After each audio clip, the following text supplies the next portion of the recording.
MUDA site ಹಂಚಿಕೆ ತನಿಖೆಗೆ ಸಚಿವ ಭೈರತಿ ಸುರೇಶ್ ಈಗಾಗಲೇ ಸೂಚನೆ ಕೊಟ್ಟಿದ್ದಾರೆ.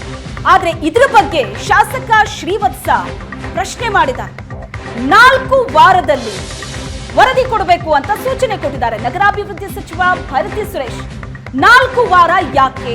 ಇದು ಪ್ರಶ್ನೆ. ತಪ್ಪಿತಸ್ಥ ಅಧಿಕಾರಿಯನ್ನ ರಕ್ಷಿಸೋ ಹುನ್ನಾರ ನಡೀತಾ ಇದೆಯಾ? ಏಕಪಕ್ಷೀಯವಾಗಿ ಮೀಟಿಂಗ್ ಅನ್ನ ನಡೆಸಿದ್ರು ಭೈರತಿ ಸುರೇಶ್.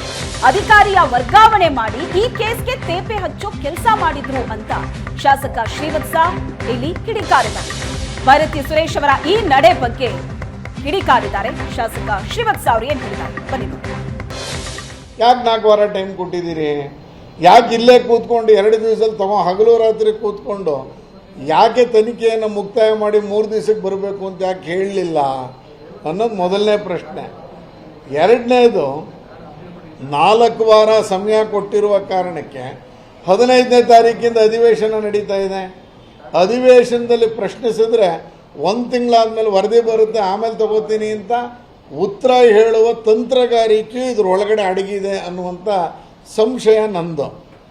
ಯಾಕೆ ಮುಖ್ಯಮಂತ್ರಿಗಳು ಸ್ವಂತ ಜಿಲ್ಲೆ, ಇಲ್ಲಿ ಬಂದು ಮುಖ್ಯಮಂತ್ರಿಗಳ ಹೆಸರನ್ನು ಉಳಿಸ್ಬೇಕಾಗಿತ್ತು, ಮುಖ್ಯಮಂತ್ರಿಗಳ ಘನತೆಯನ್ನು ಎತ್ತಿಡಿಬೇಕಾಗಿತ್ತು. ಯಾವುದನ್ನೂ ಮಾಡಲಿಲ್ಲ ಸಚಿವರು. ನನ್ನನ್ನು ಕರೀಲಿಲ್ಲ.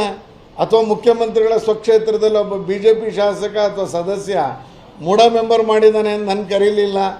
ಯಾವುದನ್ನೂ ಮಾಡ್ದೇನೆ ಏಕಾಏಕಿ ಅಧಿಕಾರಿಯ ವರ್ಗಾವಣೆ ಮಾಡ್ತೀನಿ ಅಂದರೆ ಈ ತಪ್ಪಿತಸ್ಥ ಅಧಿಕಾರಿಗೆ ವರ್ಗಾವಣೆ ಅನ್ನೋದಂದ್ರೆ ಪನಿಷ್ಮೆಂಟ್ ಟ್ರಾನ್ಸ್ಫರ್ ಕೇಳಿದೀವ? ಇದು ಶಾಸಕ ಶ್ರೀವತ್ಸ ಅವರ ಮಾತು. 4 ವಾರ ಯಾಕೆ ಟೈಮ್ ಕೊಟ್ರಿ? ಈಗ ಅಧಿವೇಶನದಲ್ಲಿ ನಾವು ಪ್ರಶ್ನೆ ಮಾಡಿದ್ರೆ ಉತ್ತರ ಏನು? ವರದಿ ಬರುತ್ತೆ, ಆಮೇಲೆ ನೋಡೋಣ ಅಂತ. ಈ ಮೂಲಕ ಪ್ರತಿಪಕ್ಷದ ಬಾಯಿ ಮುಚ್ಚಿಸೋ ಕೆಲಸ ಇದು ಅನ್ನೋ ಅನುಮಾನ ನಮಗಿದೆ. ಏಕಪಕ್ಷೀಯವಾಗಿ ಇಲ್ಲಿ ಹಾಗಾದ್ರೆ ಯಾಕೆ ತನಿಖೆ ನಡೀತಾರೆ? ಇಲ್ಲಿ ಏಕಪಕ್ಷೀಯವಾಗಿ ಬಂದು ಅವ್ರು ಮೀಟಿಂಗ್ ನಡೆಸಿದ್ರಂತೆ, ಅದ್ರ ಬಗ್ಗೆನೂ ಕೂಡ ಅವ್ರು ಪ್ರಶ್ನೆ ಮಾಡಿದ್ದಾರೆ.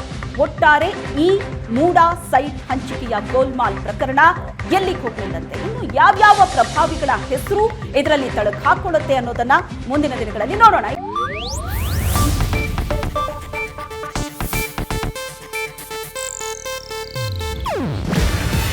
ಇದು ಏಷ್ಯಾನೆಟ್ ನ್ಯೂಸ್ ನೆಟ್ವರ್ಕ್ ಪ್ರಸ್ತುತಿ. ನೀವು ನೋಡ್ತಿದ್ದೀರಾ ಏಷ್ಯಾನೆಟ್ ಸುವರ್ಣ ನ್ಯೂಸ್.